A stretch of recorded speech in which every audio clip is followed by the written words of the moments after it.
क्या हाल चाल है। प्रगति ज्ञान अकेडमी में आपका स्वागत है। हम रिवर्स देख रहे थे। रिवर्स में आज हमारी ये लास्ट क्लास है। इससे पहले हमने सिंधु, गंगा, ब्रह्मपुत्र और बंगाल की खाड़ी में गिरने वाली नदियों को देख लिया है। आज हम जो अरब सागर में गिरने वाली नदियां हैं उनको देखेंगे। उनमें से हमने दो नदियों को देखा है, नर्मदा और तापी। उद्गम स्थल, उनकी सहायक नदियां और जहां पे गिरती है। तो दो नदियों को छोड़ के जो आज मैं बताऊंगी उनका उद्गम स्थल जानने की आवश्यकता नहीं है। बस इतना ध्यान रखना है कि ये किस राज्य की नदी है, कहाँ बहती है बस। या फिर सीक्वेंस याद रखना, या उत्तर से दक्षिण का या दक्षिण से उत्तर का सीक्वेंस याद रखना है। और कौन सी नदी कहाँ पे गिरती है ये ध्यान रखना है। बाकी उद्गम स्थल इतना इम्पोर्टेंट नहीं है, ना ही इनकी सहायक नदियां इम्पोर्टेंट है। तो स्टार्ट करते हैं।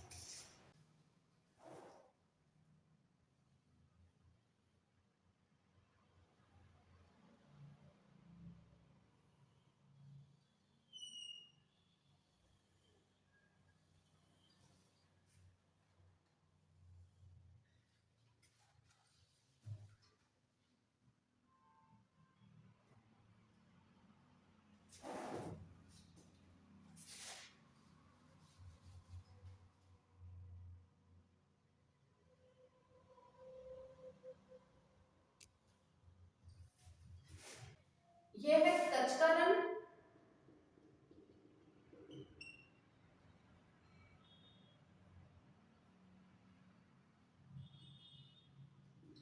कच्छ का रण, कच्छ की खाड़ी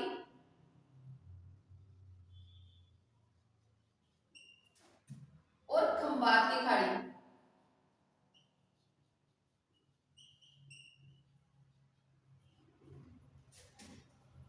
खंबात की खाड़ी, कच्छ की खाड़ी और कच्छ का रण।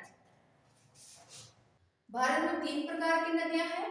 बंगाल की खाड़ी में गिरने वाली नदियां, अरब सागर में गिरने वाली नदियां और अंतःस्थलीय नदियां। अंतःस्थलीय का मतलब है कि भारत में कहीं ना कहीं किसी भी स्थान से उत्पन्न होकर और भारत के किसी स्थान पे विलीन हो जाना। मतलब ना ही तो बंगाल की खाड़ी में गिरना, ना ही अरब सागर में गिरना, भारत में ही विलीन हो जाना। तो ऐसी नदियों को बोलते हैं अंतःस्थलीय नदियां। तो अंतःस्थलीय नदियों में सबसे लंबी नदी है नूनी नदी, जो राजस्थान के मतलब राजस्थान की अरावली श्रृंखला से निकलती है और गुजरात के जो कच्छ का रण है वहां पे विलीन हो जाती है। तो इसे सबसे लंबी या बड़ी अंतःस्थलीय नदी माना गया है नूनी नदी। इसे लवणवती भी कहते हैं या लवणवती,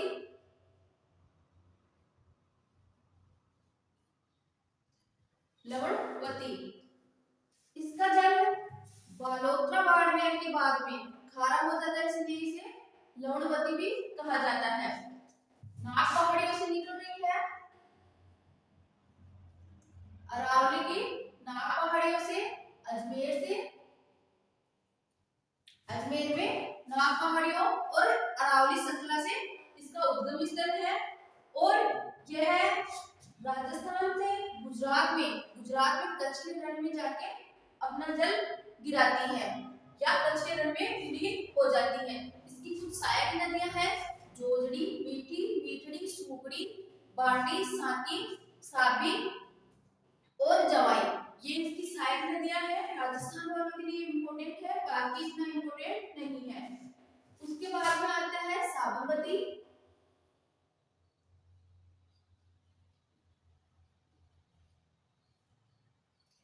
साबरमती का उद्गम वही अरावली पर्वत श्रृंखला, उदयपुर, अरावली से उद्गम स्थल होता है और अरब सागर में अपना जल गिराती है। राजस्थान गुजरात में प्रभावित होती है और नूनी नदी भी राजस्थान और गुजरात में प्रभावित होती है। उसके बाद में आती है माही। माही एक ऐसी नदी है भारत की जो कर्क रेखा को 2 बार काटती है। कर्क रेखा को कितनी बार काटती है? 2 बार कर्क रेखा को काटती है एकमात्र भारत की ऐसी नदी है माही। माही का उद्गम स्थल है मध्य प्रदेश। मध्य प्रदेश के धार जिले से है। पहाड़ियां हैं विंध्याचल की पहाड़ियां।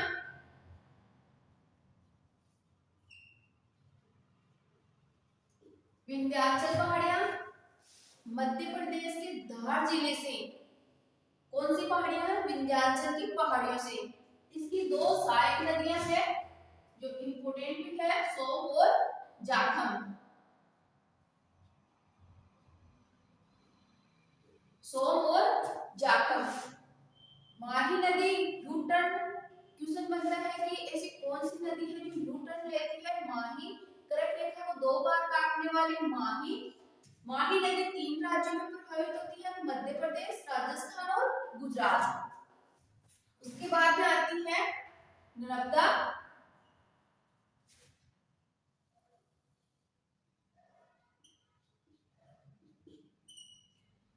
अमरकंटक से निकलती है। अमरकंटक से निकलती है मेकाल पहाड़ियों से।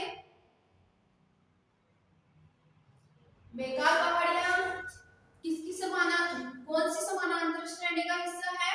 सतपुड़ा की पहाड़ियों का, मतलब सतपुड़ा श्रृंखला है उसी का एक पार्ट है मेकाल। मेकाल की सबसे ऊंची चोटी है अमरकंटक। अमरकंटक में ही नर्मदा कुंड से इसका उद्गम स्थल, नर्मदा नदी का उद्गम स्थल नर्मदा कुंड है। इसके बारे में हमने कल चर्चा कर ली थी, मतलब पिछली क्लास में भी नर्मदा और तापी नदी को देखा था, तो इसके बारे में ज्यादा चर्चा नहीं करेंगे। इसकी सहायक नदियों को पिछली क्लास में बताया है। उसके बाद में आती है तापी। नर्मदा नदी 3 राज्यों में प्रभावित होती है, मध्य प्रदेश, महाराष्ट्र और गुजरात। 3 राज्यों में मध्य प्रदेश, महाराष्ट्र और गुजरात। तापी नदी को देखिए। तापी नदी सतपुड़ा के जो सतपुड़ा पर्वत श्रृंखला है उसके दक्षिण में प्रभावित होती है और नर्मदा सतपुड़ा के उत्तर में प्रभावित होती है। दोनों के बारे में बताया था कि दोनों भ्रंश घाटी में प्रभावित, मतलब दोनों नदियां भ्रंश घाटी में ही बहती है। ताप्ती इसका उद्गम स्थल है मध्य प्रदेश। मध्य प्रदेश के मुल्ताई से निकलती है। मुल्ताई उद्गम स्थल है इसका, और यह सूरत के समीप अपना मुहाना बनाती है, मतलब सूरत के समीप जलप्रपात का निर्माण करती है। यह बहरोच के समीप अपना मुहाना या जलप्रपात बनाती है। उसके बाद में देखिए मांडवी, जो पश्चिमी, मतलब मांडवी नदी 3 राज्यों में प्रभावित होती है, महाराष्ट्र, कर्नाटक और गोवा। 3 राज्यों में प्रभावित होती है और अरब सागर में अपना जल गिराती है।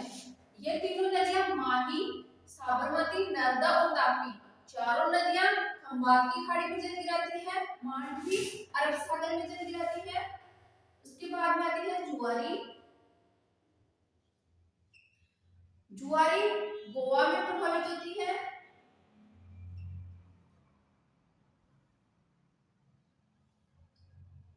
फिर है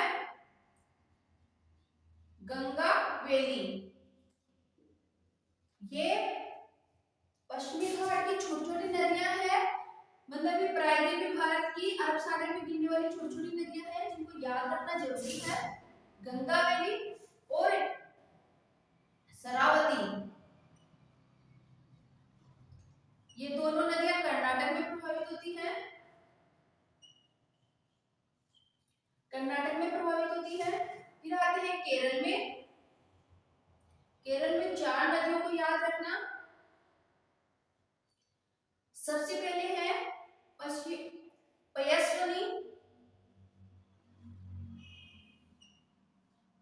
पयस्विनी, फिर है भरतपुजा, भरतपुजा के बाद में आती है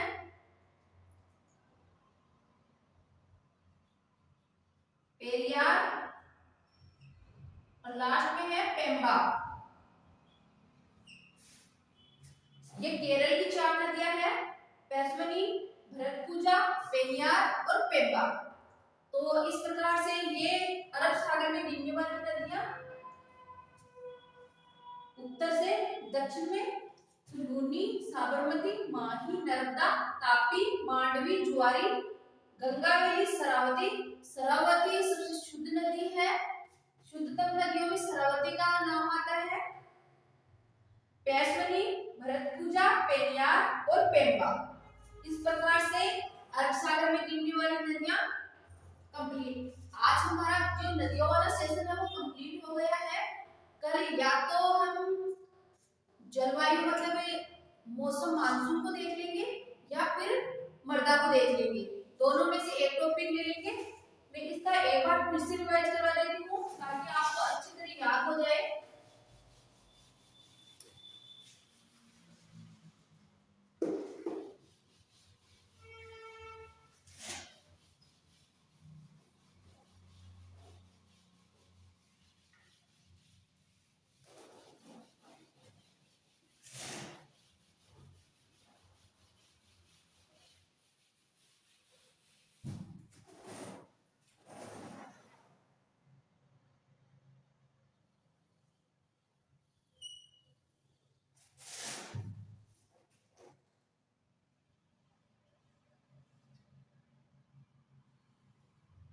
लूनी,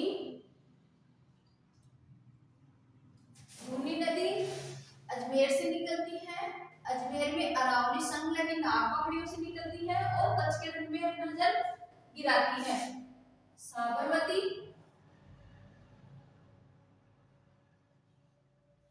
साबरमती उदयपुर से निकलती है अरावली की श्रृंखला से। फिर आती है माही, माही नदी मध्य प्रदेश से निकलती है, धार जिले के विंध्याचल श्रेणी से निकलती है।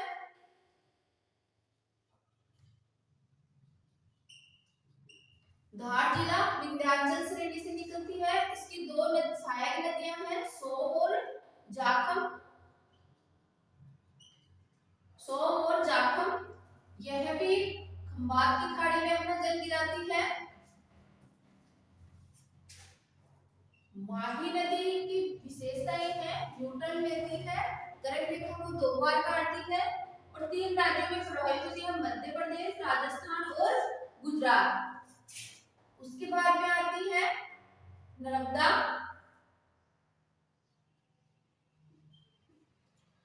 नर्मदा नदी मेकाल पहाड़ियों के, मध्य प्रदेश की मेकाल पहाड़ियों के अमरकंटक से निकलती है। इसके बाद में आती है ताप्ती। ताप्ती नदी, ताप्ती नदी मुल्ताई से, मध्य प्रदेश की मुल्ताई से निकलती है और खंबात की खाड़ी में अपना जल गिराती है। उसके बाद में आती है मांडवी। मांडवी 3 राज्यों में प्रवाहित होती है, महाराष्ट्र, कर्नाटक और गोवा। फिर आती है जुआरी। जुआरी गोवा में प्रभावित होती है। फिर उसके बाद में कर्नाटक की 2 नदियां आ गई, गंगावेली और शरावती। गंगावेली और शरावती कर्नाटक की है दोनों नदियां। फिर 4 नदियां हैं जो केरल की है। 4 नदियां केरल की है जिनमें है पैस्वनी,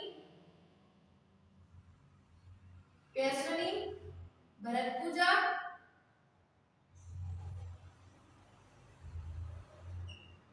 पेरियार, पेरियार और पेम्बा। तो ये हो गई आपकी अरब सागर में गिरने वाली नदियां। आप इनको याद करने की कोशिश करना। अगर आपने जितनी भी मैंने 4-5 क्लास में नदियां बताई है आपको टोटली, तो आप यकीन मानो अगर आपने 1-2 बार मेरी क्लास को रिवाइज कर लिया ना तो कोई भी एग्जाम दे देना, मैं गारंटी देती हूँ एक भी क्वेश्चन आपका छूटेगा नहीं। नदियों में से एक भी क्वेश्चन आपका अबाउट लिख जाएगा, जितनी मैंने बताई है ना उसी के अंदर से आएंगे क्वेश्चन। तो आप याद करने की कोशिश करना, और जितना बताया मैंने इतना कुछ मतलब इतना लॉन्ग वीडियो नहीं बनाया है कि आप याद नहीं कर सको। एक दिन में आप आसानी से 10 मिनट का वीडियो तो आसानी से देख सकते हो। तो याद करने की कोशिश करना, ताकि आपका जो भी किसी भी एग्जाम में एक या दो क्वेश्चन बने वो छूटे ना। एक एक क्वेश्चन से ही एग्जाम क्लियर होता है। अगर आप एक नंबर से रह गए तो एग्जाम से बाहर हो जाएंगे, एग्जाम एक नंबर से अगर पास हो गए तो आप एग्जाम के अंदर होंगे, मतलब एग्जाम आपका क्लियर होगा। तो ध्यान रखना इस चीज का कि एक एक क्वेश्चन अपने लिए इम्पोर्टेंट है। एक क्वेश्चन अगर नहीं आया तो हम एग्जाम से बाहर भी हो सकते हैं। आपको ये पता भी है, पॉइंटों में चलता है सब कुछ। तो इतना कठिन भी नहीं है, कुछ भी इतना कठिन नहीं है कि याद ना हो सके। मन का वहम होता है कि हम याद करें ना करें। किसी चीज को करने के लिए अगर हम किसी चीज को करते हैं, इंटरेस्ट के साथ में करते हैं, तो हमें वो तुरंत या इतनी आसानी से याद हो जाता है, या इतनी आसानी से हम उस काम को कर पाते हैं। और अगर हमने पहले ही सोच लिया कि हमसे नहीं हो पाएगा, कैसे करेंगे, कितनी नदियां हैं, कितनी याद होगी, कितनी सहायक नदियां हैं, तो अगर आप छोटे छोटे पार्ट्स में करोगे ना किसी चीज को, कोई भी सब्जेक्ट को, किसी भी सब्जेक्ट में अगर आप हर टॉपिक को पार्ट्स में बांट लोगे ना तो इतना आसान हो जाएगा। अगर आप चाहो कि मैं बंगाल की खाड़ी की नदियां एक दिन में याद कर लूं तो ये पॉसिबल नहीं है, क्योंकि मिक्स में मसाला बन जाएगा, नमक मिर्ची सब उसी में ऐड हो जाएगी। तो आप पार्ट्स में याद करने की कोशिश करना ताकि जल्दी याद हो। और नदियां कंप्लीट हो गई। कल से या तो सोहेल ले लेंगे या फिर जलवायु ले लेंगे, दोनों में से कोई भी मतलब टॉपिक ले लेंगे।